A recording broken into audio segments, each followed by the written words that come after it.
You've been taught that goodness protects you, that kindness will earn loyalty, that empathy will build bridges. But in the theater of power, such illusions only make you prey. In this video, we dissect the most dangerous myth of all, that being good makes you strong, and I will show you how to turn that virtue into a weapon instead of a wound. Throughout history, men have fallen not because they were evil, but because they were too good. Their compassion blinded them, their morality chained them, and their mercy invited betrayal. The world, my friend, is not governed by saints but by strategists. Every virtue can be sharpened into a blade if one has the courage to wield it. Today, we descend beneath the surface of moral illusions to reveal how your goodness, when left undefended, is the most seductive weakness your enemies can exploit. But when understood, refined, and weaponized, it becomes the most deceptive tool of control ever conceived. They told you that being good would protect you, that honesty, kindness, and fairness were the keys to respect. But tell me, has that ever truly worked in the real world? You've seen it yourself. The honest man overlooked for promotion, the kind woman used by those she trusted, the loyal friend discarded once his usefulness expired. The world does not reward virtue, it exploits it, because in the psychology of power, goodness is never free. It is currency, and those who do not know its price are destined to be impoverished. The illusion of virtue begins early. Society teaches you to behave, to please, to seek approval. You learn that moral behavior earns acceptance, and that acceptance equals safety. But that lesson is designed not to make you strong. It is designed to make you obedient. The powerful have always encouraged the weak to be moral, just as shepherds teach sheep to value peace. It ensures they never resist the hand that guides them to slaughter. History is filled with victims of their own virtue. Consider Marcus Aurelius, the philosopher-emperor, noble, disciplined, deeply moral. Yet his mercy for the corrupt and his trust in the unworthy allowed decay to spread within his empire. He ruled with goodness, but his goodness blinded him to the wolves surrounding the throne. After his death, Rome fell into chaos, consumed by those who never pretended to be good at all. Goodness without strategy becomes self-sabotage. Power, on the other hand, requires adaptability, the ability to wear virtue when it benefits you and shed it when it doesn't. The cunning understand this. They know that virtue must be a mask, not a rule. A costume worn for influence, not a chain worn in servitude. Have you ever noticed how the most manipulative people appear the kindest? They smile warmly, listen carefully, offer help. Every gesture serves a calculation. Their virtue is theater, designed to lower your guard. They understand that people fear malice, but they surrender to goodness. This is why moral appearances are more powerful than moral reality. You see, the human mind is wired to trust signals of virtue. Psychologists call it the halo effect, the tendency to assume that a person who appears kind or ethical must also be competent, honest, and safe. This bias is the manipulator's favorite weapon. Because once you are seen as good, people hand you their trust, their secrets, even their defenses. You gain influence not by force, but by faith. The illusion of virtue, therefore, is not merely personal weakness. It is a mechanism of control. Rulers have used it for centuries. They preach morality to their subjects while practicing ruthlessness behind palace doors. The church once condemned greed, yet accumulated gold. Kings declared divine right, yet bathed in blood. Even in modern politics, leaders speak of justice while manipulating perception behind closed doors. The performance of goodness pacifies the masses. It makes rebellion feel immoral. And yet, most people never learn this lesson. They cling to the fantasy that morality and success must walk hand in hand. They tell themselves that good things come to good people, as if the world were a moral accountant keeping perfect balance. But life is not just. Power is not moral. Power is effective. So ask yourself, what has your virtue cost you? Opportunities passed? Respect lost? Influence surrendered? You've probably apologized when you weren't wrong, forgave when you should have punished, and smiled when you should have walked away. And every time, you told yourself it was the right thing. But right for whom? This is the tragedy of the good man. He mistakes compliance for morality. He believes that to please others is to do good, when in truth it only confirms his position beneath them. Real virtue, if it exists at all, must be chosen, not conditioned. It must be controlled, not compulsive. Use your goodness as a tool, not an identity. Let it serve your strategy, not your ego. If you are kind, do it with awareness of its cost. If you are honest, do it when it serves your aim. If you are merciful, ensure your mercy buys loyalty, not contempt. Because when virtue becomes predictable, it becomes exploitable. Remember this, the world doesn't devour the cruel. It devours the naive. So stop expecting justice from a system designed to reward manipulation. Stop seeking validation from those who profit from your restraint. Instead, begin to see your morality for what it truly is. A weapon you have forgotten how to wield.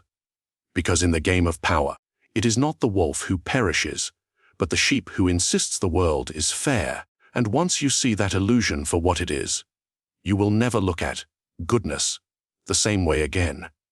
They call it goodness. They call it virtue, but in truth it is camouflage. The most dangerous predator does not roar, it smiles. It appears gentle, compassionate, trustworthy, because nothing disarms faster than perceived kindness. This is the predator's paradox, the ability to appear harmless while holding the power to destroy. You've seen it before, perhaps even fallen for it. The colleague who flatters you, only to undercut your position. The lover who praises your strength, then slowly rewrites your self-worth. The politician who preaches morality, while secretly feeding from the very corruption they condemn. Evil rarely declares itself. It wears virtue as a mask. Why? Because the human mind craves safety. We want to believe in the good intentions of others. We are drawn to faces that mirror trust and words that sound righteous. That craving is the predator's entry point. Manipulators understand this instinct better than any saint. They study your desire to believe, and they weaponize it. Consider Cesar Borgia, the prince who mastered the art of deception. His reputation for cruelty is legendary. Yet few remember how charming he could be. He knew that terror alone breeds rebellion, but trust breeds opportunity. So he smiled while he schemed, praised while he plotted. His enemies never feared him until it was too late. And when the trap closed, it was not his sword that conquered them. It was their faith in his virtue. That is the paradox. Goodness, when displayed strategically, becomes the most effective disguise for manipulation. Modern psychology proves what Borgia practiced centuries ago. Studies on moral licensing reveal that people who perform good deeds are often more willing to commit unethical acts afterward, because they've already convinced themselves of their righteousness. The predator does the same, only deliberately. They build moral credit in your mind, so when they strike, you refuse to believe it. You defend them, even as they exploit you. Ask yourself, how many times have you ignored red flags because someone seemed too nice? How often have you excused betrayal with the phrase, "I never thought they were capable of that"? This blindness is not weakness. It is programming. From childhood, you are taught to trust warmth, to interpret empathy as proof of goodness. But in the realm of power, empathy is often a tool of control. The skilled manipulator uses empathy like a fisherman uses bait. They study your pain, echo your emotions, and make you feel understood. It's not real compassion. It's reconnaissance. The more you reveal, the deeper the hook sinks. They listen not to heal you, but to map you. And once they have your map, your fears, desires, guilt, they rule you without force. They rule you through your own conscience. There is an old saying, the devil doesn't appear with horns, but with everything you've ever wished for. That is not theology. It is psychology. The greatest deceivers know you better than you know yourself. They understand that domination through fear is temporary. But domination through trust, that lasts until you destroy yourself for them. Think of how corporate leaders or influencers craft their image. They speak of integrity, transparency, and kindness. They present themselves as moral guardians of their community. Yet behind the curtain, they exploit labor, manipulate narratives, and erase dissent, all while being applauded for their virtue. That is not hypocrisy. That is strategy. The moral facade gives them immunity, and this is where most fail. They assume the manipulator must be cruel in appearance, aggressive in tone, easy to spot, but those who appear ruthless are amateurs. The true strategist understands that the cleanest power is invisible. The one who smiles as they conquer leaves no trace of blood on their hands, only admiration in the minds of their victims. So, how do you protect yourself? By abandoning your addiction to appearances. Stop confusing warmth with safety. Stop assuming that goodness equals harmlessness. Learn to separate what people show from what they seek. Every act of kindness contains intent. Every offer of help contains motive. This is not cynicism, it is awareness. Because only when you see beyond the mask can you choose whether to trust or to defend. And perhaps, more dangerously, you can learn to wear the mask yourself. Imagine mastering the art of appearing virtuous while thinking strategically. Imagine smiling as you read your opponent's weaknesses, offering comfort while quietly removing their leverage. The world bows to those who understand that morality and manipulation are not opposites. They are partners in disguise. That is the true essence of power, to look pure while remaining untouchable, to inspire trust while holding the knife, to conquer, not through force, but through belief. Because in the game of influence, the sharpest weapon is not fear, it's faith. Empathy is often praised as a virtue, but in the arena of power, it is a currency. Every act of understanding, every moment of compassion, every emotional concession, all of it costs something. And like any valuable resource, the wise do not give it freely. They invest it. You see, the knave believe empathy is infinite. They give it to all who ask. To the manipulator, the fool, the unworthy. They confuse empathy with goodness, unaware that in the wrong hands, it becomes a leash around their own neck. But those who understand power know that empathy, like gold, must be traded with precision. Consider the world as a marketplace of emotions. Every individual wants something: validation, attention, forgiveness, belonging. Empathy is the coin that buys these things. When you offer it, you purchase influence. When you withhold it, you create desire. Those who master this exchange rule not by command, but by connection. History remembers rulers who understood this invisible economy. Julius Caesar, for instance, was adored not simply for his victories, but for his perceived humanity. He walked among soldiers, shared their meals, addressed them by name. They loved him. And because they loved him, they died for him. Caesar invested empathy strategically. His compassion was not weakness. It was leverage, a way to bind loyalty tighter than any chain. But what destroyed him was not cruelty, it was excess. He gave too much. He forgot that empathy, once given without restraint, loses its power. Those closest to him, men like Brutus, took his kindness as permission to betray. They did not kill a tyrant, they killed a friend who had forgotten how to say no. This is the first law of the economics of empathy. Overinvestment breeds contempt. The more you give, the less it is valued. In psychology, we see the same dynamic. People chase what is scarce and take for granted what is abundant. The more available your empathy, the less others respect it. The more predictable your understanding, the easier it is to exploit. This is why manipulators test your compassion early. They want to see how cheaply it can be bought. Have you ever noticed how emotional manipulators create crises just to summon your empathy?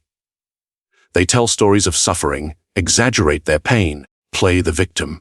They don't want healing, they want control. Each time you rescue them, you reinforce the illusion that their emotions govern your behavior. They pull the strings, and you call it kindness. You must learn to reverse that dynamic. You must make your empathy an asset, not a liability. Empathy, when controlled, becomes a form of intelligence, emotional espionage.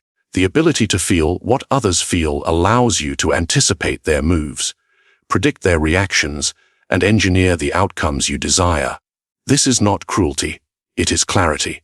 Because to lead, to persuade, to dominate quietly One must understand human emotion not as a mirror, but as an instrument. There is a reason the most powerful figures in history could read people like maps. They understood that empathy gives access to hearts, to minds, to secrets. Yet they never confused access with obligation. They listened, but never surrendered. They cared, but never knelt. Think of modern leadership. The CEO who pretends to listen to his employees is not always sincere, but he understands psychology. He creates the illusion of empathy to maintain order, to earn devotion, to suppress rebellion. When people feel seen, they obey more willingly. What seems humane is often strategic. And yet, here lies the paradox: empathy must appear genuine to be effective. Cold calculation, once revealed, breeds distrust. So the art lies in balance. To feel enough to connect, but never so much that you are consumed. To give just enough warmth to invite loyalty, but never enough to lose control. This is how the truly powerful move through the world. Emotionally fluent, but internally detached. They do not feel less, they feel differently.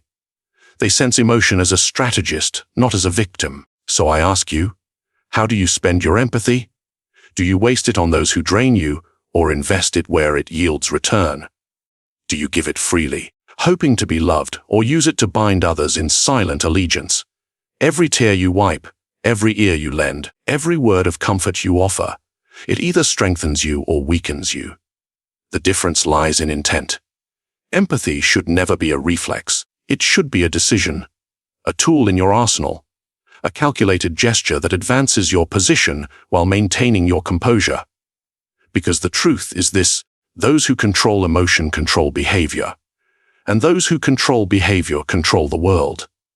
So learn to feel without surrendering. Learn to understand without absorbing. Turn your heart into an instrument, not a doorway.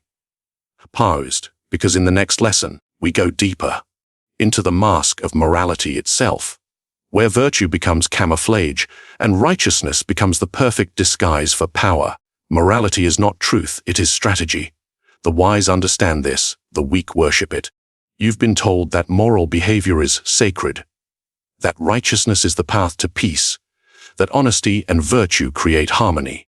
But in the theater of power, morality is not a compass. It is a costume. Those who learn to wear it command others who are enslaved by it. Look through history. Not the polished version taught to children, but the blood-stained one known to realists. Every empire that called itself righteous committed its worst acts in the name of morality. The Romans called conquest civilization. The Church called control salvation. Modern governments call manipulation justice. The moral narrative is not the truth. It is the excuse that keeps the machinery of power running smoothly.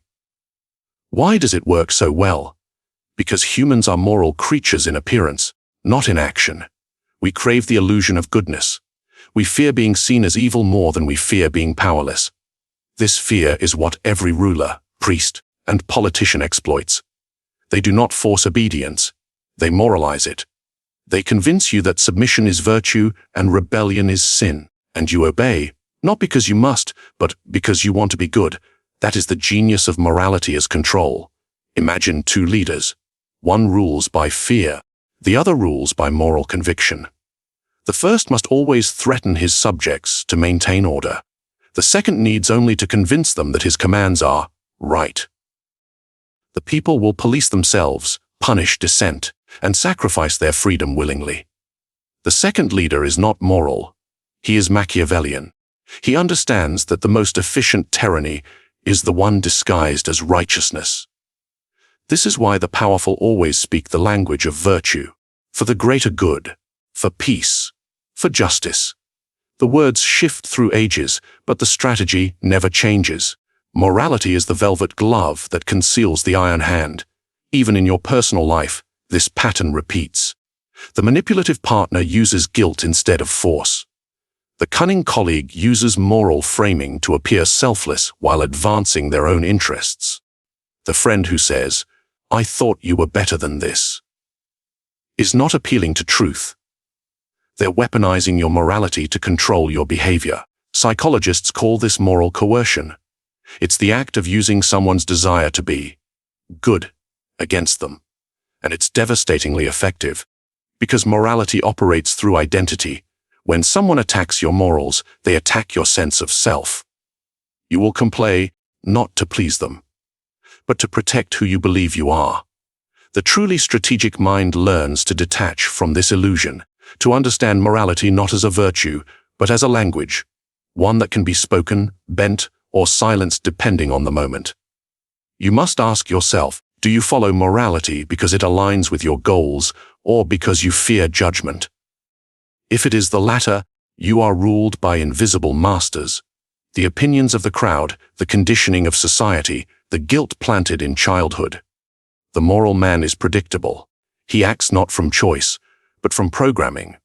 The powerful man, however, understands that morality must serve strategy, not dictate it. He decides when to appear righteous and when to remain silent. He knows that moral reputation is a shield, but only when it conceals a blade. Take Napoleon. He wrapped his ambition in the moral language of liberation, claiming to free Europe from tyranny while crowning himself emperor. His soldiers followed not a conqueror, but a cause. His morality was a marriage, and that illusion built an empire. Even in modern times, leaders craft moral narratives to mask ambition. The corporate executive promotes sustainability while crushing competition. The influencer speaks of authenticity while selling a persona. The appearance of virtue sells more effectively than virtue itself. And yet, there is danger in misunderstanding this. To discard morality completely is to become a monster. To believe in it blindly is to become a pawn. The art lies in balance. To wear morality as armor, not as chains. Use it to shape perception, to calm suspicion, to justify your moves, but never let it rule you. Morality is the most beautiful mask ever made. The question is not whether to wear it, but when to remove it. So the next time someone preaches virtue, ask yourself, what do they gain from appearing good? And when you find the answer, you'll see the strings behind every sermon, every speech, every noble cause. Because morality is not the enemy of manipulation. It is its masterpiece. Pause. But what happens when even morality fails to protect you? When goodness, empathy, and appearances no longer serve your survival, then comes the final transformation, where virtue itself becomes a weapon. The moment when you no longer serve morality, you weaponize it. They told you goodness is noble. They never told you it can be lethal.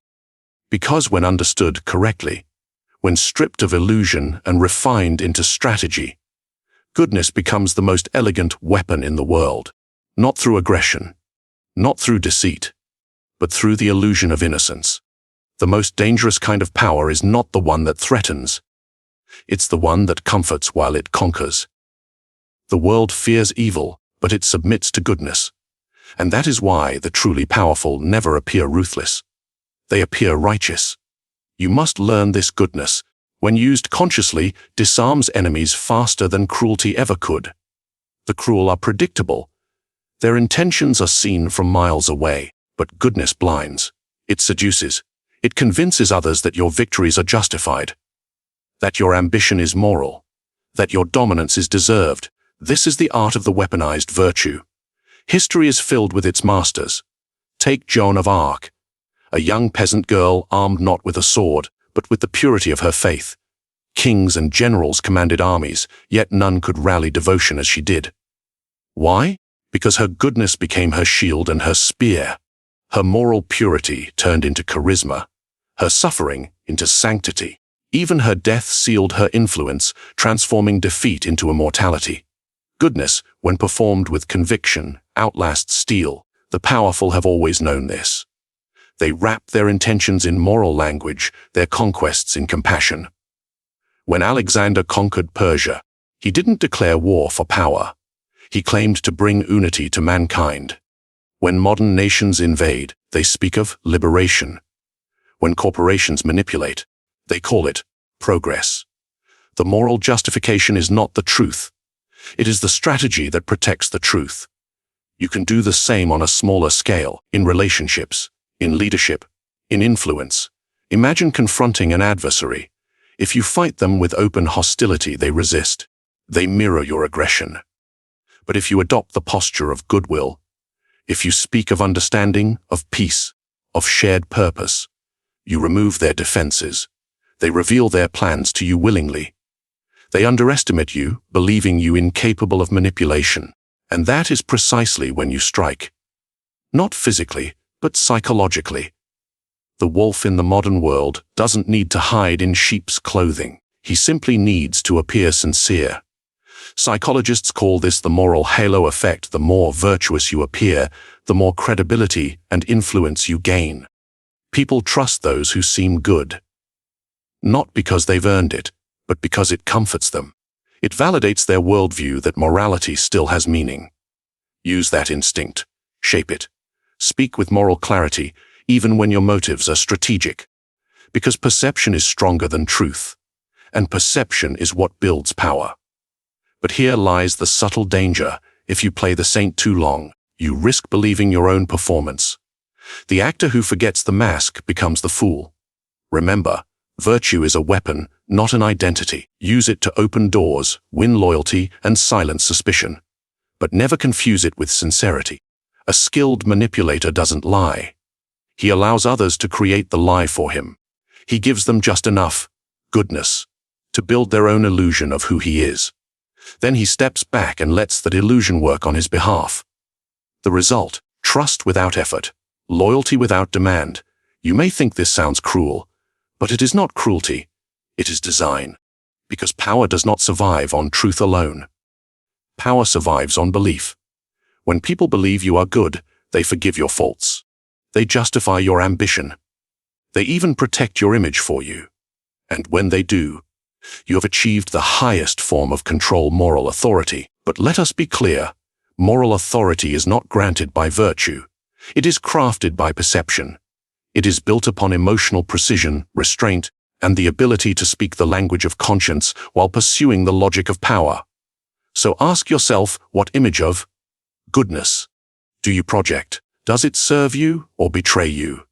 Are you using your morality to shield yourself or to shape others? Because the world doesn't reward the good. It rewards those who understand what goodness does to others. The ones who know how to weaponize kindness, how to convert compassion into credibility, how to use humility to hide ambition. They win battles no sword could ever reach. So don't discard your goodness. Refine it, direct it. Turn it into the mask that disarms, the story that persuades, the aura that commands. For in the end, the true Machiavellian does not destroy morality. He masters it. Pause, but there is one final secret. One the powerful rarely speak aloud. If goodness can be weaponized, what happens when isolation becomes its final form? When you no longer seek approval, but create it from silence itself. That is the final art of control. Control is never taken, it is given. Given by those who believe they are choosing freely. The greatest manipulation does not shout commands. It whispers alignment. It convinces others that your will is their idea. That is the true art. To rule the mind without chains, to guide the heart without ever touching it. When people believe they act from conviction, they will defend your influence as if it were their own truth. Remember, this power gained through fear collapses when fear fades, but power built on belief endures even in your absence. So study people. Learn their morals, their needs, their illusions. Then, weave them into your design. Because control is not about domination, it's about direction. And the best puppet master never lets the strings be seen. Now tell me, how would you use such power? Comment your thoughts below. Subscribe for more Machiavellian strategies of influence and psychological mastery. And share this video, so others may learn to rule before they are ruled.